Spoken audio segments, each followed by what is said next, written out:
함께 기도하시겠습니다. 하나님 아버지, 죄로부터 우리를 구원해내 주시고 하나님의 은혜를 사모하는 자리로 저희를 불러내 주시니 감사드립니다. 이 시간 은혜와 진리를 더욱 사모하는 마음을 우리에게 부어 주셔서 오늘도 하나님의 뜻을 따라 살아갈 수 있게 하여 주시옵소서. 주 예수 그리스도의 이름으로 기도하옵나이다. 아멘. 찬송가 272장 찬양하겠습니다. 찬송가 272장입니다.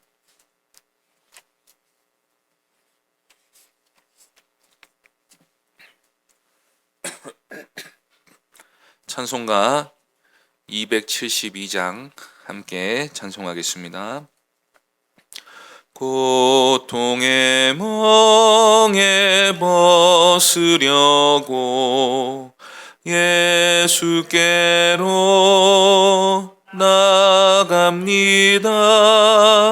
자유와 기쁨 베푸시는 주께로 갑니다.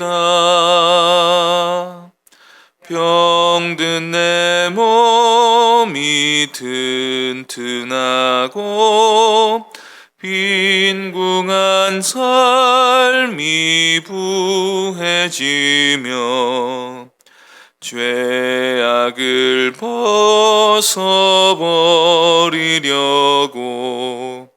주께로 갑니다. 낭패와 실망 당한 뒤에 예수께로 나갑니다. 십자가 은혜 받으려고 주께로 갑니다. 슬프던 마음 위로받고 이 생의 풍파 잔잔하며 영광의 찬송 부르려고 주께로 갑니다. 교만한 마음을 내버리고 예수께로 나갑니다. 복되신 말씀 따르려고 주께로 갑니다. 실망하니 몸 힘을 얻고 예수의 크신 사랑 받아 하늘의 기쁨 맛보려고 주께로 갑니다. 죽음의 길을 벗어나서 예수께로 나갑니다. 영원한 집을 바라보고 주께로 갑니다. 멸망의 폭우 헤어나와 평화의 나라 다다라서 영광의 주를 배우려고 주께로 갑니다. 하나님 말씀은 호세아 7장 13절부터 16절까지 말씀입니다. 구약성경 1262쪽입니다. 호세아 7장 13절부터 16절까지 말씀입니다. 13절부터 16절까지 한 절씩 교독하겠습니다. 화 있을진저 그들이 나를 떠나 그릇 같음이니라. 패망할진저 그들이 내게 범죄하였음이니라. 내가 그들을 건져주려 하나 그들이 나를 거슬러 거짓을 말하고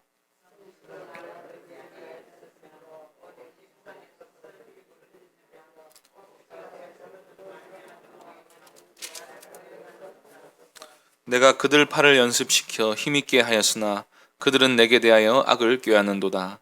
그들은 돌아오나 높으신 자에게로 돌아오지 아니하니 속이는 활과 같으며 그들의 지도자들은 그 혀의 거친 말로 말미암아 칼에 엎드러지리니 이것이 애굽 땅에서 조롱거리가 되리라. 아멘.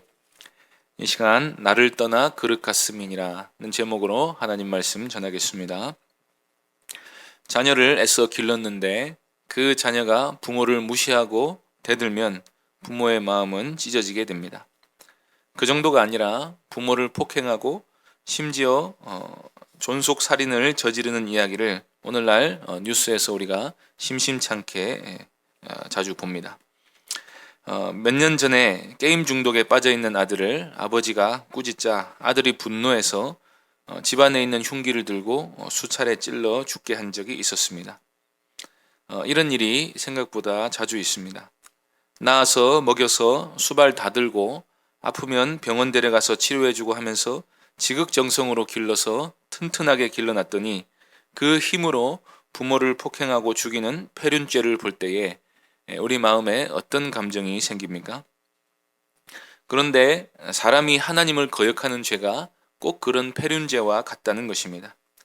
하나님이 가만 놔두면 죽고 없어질 민족을 건져내셔서 힘을 길러놨더니 그 오른팔 주먹을 하나님을 향해 휘둘렀다는 것입니다. 15절 말씀 보시겠습니다. 내가 그들 팔을 연습시켜 힘있게 하였으나 그들은 내게 대하여 악을 꾀하는도다. 하나님이 이스라엘을 교육시키고 훈련시키셨습니다. 아무것도 아닌 그저 노예 집단에 불과한 민족을 건져내서 광야에서 군대로 거듭나게 하셨습니다. 이 군대는 아무도 막을 수 없는 군대입니다. 여호수아서에서 이스라엘 군대는 나중에 기적이 없이도 자기보다 수배나 강한 군대를 제압할 만큼 군사적으로도 강한 전투력을 갖게 되었습니다. 다윗의 시대에 이스라엘의 군사력은 무려 130만의 군대를 소집할 수 있는 수준이 되었습니다. 하나님이 먹이시고 입히시고 훈련시켜서 기르신 결과 이스라엘은 아주 힘있는 민족이 되었던 것입니다. 호세아 선지자의 시대에 여로보암 2세에는 이스라엘 땅을 거의 다윗 시대만큼 회복하였습니다. 하나님이 이스라엘이 잘해서 이기게 해주신 것이 아니라 매를 맞아 고생이 심한 이스라엘을 불쌍히 여기시고 혹시 복을 줘보면 하나님께로 돌아올런지 해서 잠시 번영을 허락해 주셨던 것입니다. 그런데 하나님이 이스라엘의 팔을 강하게 해줬더니 그 팔을 하나님께 휘두릅니다. 정치, 외교, 군사적인 측면에서 이스라엘을 강하게 해주었더니 그새 교만해져서 아주 하나님의 말씀을 대놓고 무시합니다. 무릇 죄라고 하는 것은 율법을 어기는 것인데 율법은 하나님의 명령입니다. 만왕의 왕의 명령을 어기는 것은 최고 반역죄에 해당합니다. 하나님께 반역을 하고도 살 수 있는 자는 없습니다. 법대로 공의대로 하면 다 심판받아야 합니다. 하나님이 곧 선이고 의의 기준이 되시기 때문에 하나님을 거스르는 자는 누구든지 악을 행하고 있는 것입니다. 악한 자는 심판을 받게 됩니다. 그런데도 사람이 죄를 짓는 이유는 이 정도 죄를 범해도 나를 어떻게 할 수 있는 사람이 없다고 믿는 것입니다. 부자들 중에는 일부러 교통법규를 어겨서 벌금 고지서가 많이 날아오는 것을 자랑으로 여기는 사람들이 있다고 합니다. 돈이 있으니까 그깟 벌금 얼마든지 낼 수 있다. 즉 돈이 법 위에 있다고 여기면서 자기는 마음대로 법을 어길 실력이 된다고 여기는 것입니다. 하나님이 이스라엘을 강하게 해줬더니 이스라엘이 하나님의 법을 어기는데 더 마음이 담대해졌습니다. 하나님의 은혜를 깨닫고 감사해서 하나님께로 돌아오는 게 아니라 하나님이라도 자기들을 심판할 수 없을 것처럼 어떤 나라가 쳐들어와도 다 막아낼 수 있을 것처럼 마음이 높아져 있었다는 것입니다. 오늘날 우리는 이런 종류의 교만한 풍조가 가득한 시대에 살고 있습니다. 물고기에게 물이 자연스러운 것처럼 세상의 교만한 풍조가 너무나도 자연스러워서 그게 교만인지도 인식하지 못하는 시대에 살고 있습니다. 몇 년 전 TV 광고에서 기술이 너희를 자유롭게 하리라는 광고 카피를 보았습니다. 그것은 분명히 진리가 너희를 자유롭게 하리라는 말씀을 패러디한 것이었습니다. 사람들은 기술 문명이 발달하면 인간의 삶이 좀 더 나아질 거라고 생각합니다. 단적인 예로 의료기술이 발달하니까 사람들이 병원만 믿고 하나님을 별로 의지하지 않습니다. 경제적으로 풍요로워지니까 돈만 있으면 행복도 살 수 있을 것으로 생각합니다. 그리고 그 돈을 가지고 하나님을 찾지 않을 뿐 아니라 하나님의 말씀을 예사로 여기며 살아갑니다. 하나님이 사람들에게 어떤 나라에게 지혜를 주시고 지식을 주셔서 기술이 발전하게 하시고 하나님이 또 발달한 문명을 주셔서 물질적인 풍요를 누리며 살게 하셨는데 하나님께 감사하는 사람은 별로 없고 도리어 그 힘을 가지고 하나님을 적극적으로 거역하며 살아가는 모습을 오늘날 더 많이 우리가 보지 않습니까? 교회도 마찬가지입니다. 하나님이 교회를 세우시고 이만큼 성장시키셨으면 그 은혜에 감사하여 하나님의 뜻을 더욱 알기 위해 힘쓰고 더 열심히 모이고 더 열심히 기도하고 말씀을 공부하면서 하나님의 은혜 속으로 더 깊이 들어가야 하는데 실상은 그 반대인 경우가 많습니다. 교회가 풍요로워지고 환란이 사라지면 사람들이 라오디게아 교인처럼 뜨뜻미지근한 신앙을 가지고 다 자기 욕심만 구하고 하나님 나라와 그 영광을 구하지 않는 것입니다. 그러니 성령께서 근심하시고 성령께서 근심하시면 교회가 냉랭해지는 것입니다. 그래서 사람이 지금 당장 환란이 없고 지금 당장 잘 나가는 것처럼 보이고 지금 당장 삶이 안정되어 있고 내게 힘이 있고 건강이 있고 소유가 있다고 해도 하나님을 떠나면 다 잘못된 길로 들어선 것입니다. 13절 말씀 보시겠습니다. 화 있을진저 그들이 나를 떠나 그릇 같음이니라. 패망할진저 그들이 내게 범죄하였음이니라. 내가 그들을 건져주려 하나 그들이 나를 거슬러 거짓을 말하고. 여로보암 2세 시대에 이스라엘 백성들은 나라가 번영하니까 자기들이 제대로 된 노선을 타고 있다고 믿었을 것입니다.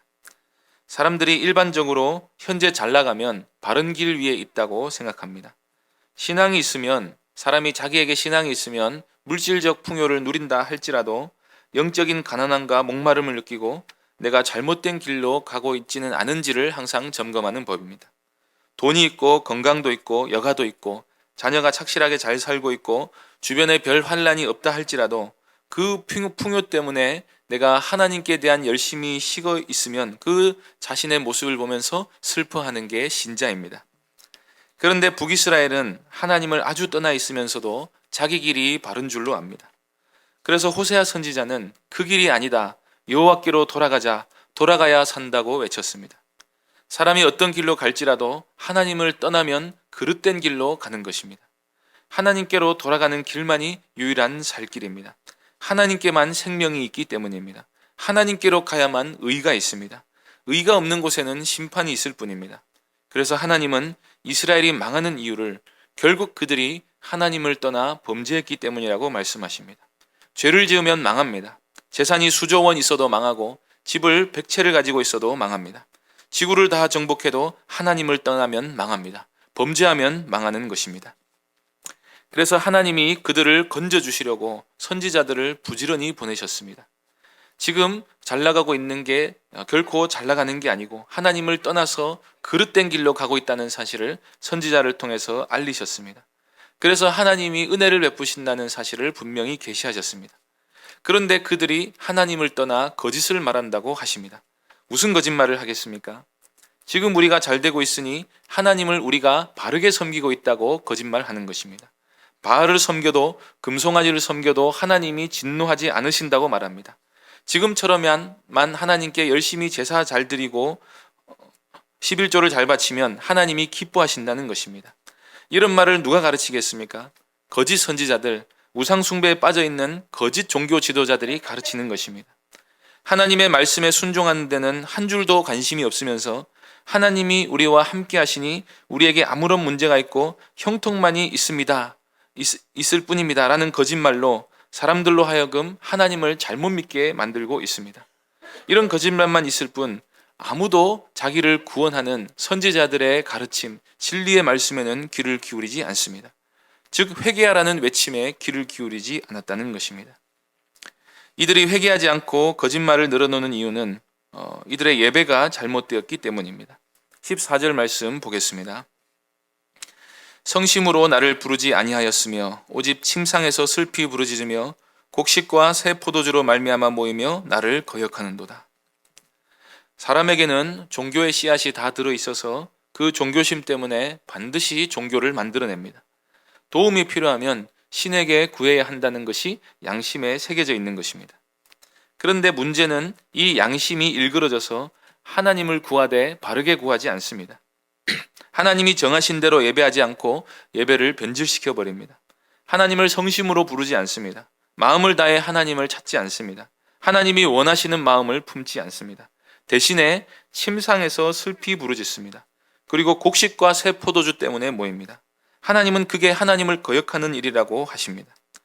침상에서 부르짖고 곡식과 새 포도주 때문에 모인다는 말은 바알 숭배를 지적하는 말씀으로 생각됩니다. 바알은 농업의 신입니다.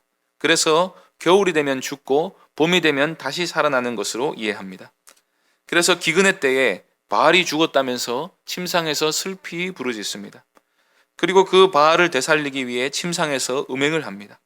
곡식과 새 포도주를 위해서 성심으로 하나님을 부르는 게 아니라 하나님이 있어야 할 자리에 바알과 음행을 갖다 놓았습니다. 오로지 먹고 마시는 문제만 생각하는 것도 문제고 하나님을 찾지 않는 태도는 더 큰 문제라고 말씀하고 계시는 것입니다. 하나님이 풍요를 허락하시는 것도 하나님께로 돌아오라는 뜻이고 하나님이 고난을 주시는 것도 하나님께로 돌아오라는 뜻입니다. 하나님은 하나님과 동행하는 사람, 말씀을 순종하는 삶으로 하나님을 예배하는 사람을 항상 찾으십니다. 그런데 이스라엘 백성들은 돌아가는 것 같은데 결국 하나님께로 돌아가지는 않습니다. 16절 말씀 보겠습니다. 그들은 돌아오나 높으신 자에게로 돌아오지 아니하니 속이는 활과 같으며 그들의 지도자들은 그 혀의 거친 말로 말미암아 칼에 엎드러지리니 이것이 애굽 땅에서 조롱거리가 되리라. 모든 사람들은 신을 찾는다고 말합니다. 사람들은 누구나 구도자라고 말합니다. 그래서 어떤 종교든지 신을 찾고 구한다는 마음은 동일한 것이고 종교마다 그 표현이 조금씩 달라질 수는 있다고 합니다. 산을 오르는 길은 여러 가지라도 결국 모두가 다 정상에서 만나게 된다고 합니다. 그런 의미에서 예수나 알라나 부처나 바알이나 사람들이 믿는 것은 결국 다 동일하다고 주장하는 사람들이 있습니다. 이런 것을 종교다원주의 혹은 종교혼합주의라고 합니다. 하나님은 앞선 호세아 7장 8절에서 이스라엘이 혼합주의 노선을 걷고 있다고 비판하셨습니다. 사람들이 하나님을 찾기는 찾는데 그 마음을 가지고 하나님께로 돌아가는 게 아니라 바알 숭배 현장으로 가버립니다. 아니면 금송아지로 가거나 심지어 교회 와서까지 자기 머릿속으로 만들어낸 우상을 섬깁니다. 하나님을 진리대로 믿지 않고 적당히 정성만 보이면 자기에게 행복을 주고 그냥 가버리는 신을 찾아 믿습니다. 그리고 계시대로가 아니라 자기 방식대로 예배합니다. 돌아오기는 돌아오는 것 같은데 높으신 하나님께로 돌아오는 것이 아닙니다. 하나님은 이런 모습을 가리켜 속이는 활과 같다고 말씀하십니다. 겉보기에 튼튼한 활인 줄 알고 집어들어서 화살을 시위에 먹여봤더니 엉뚱한 방향으로 가버립니다. 활이 부러져 있는 것입니다.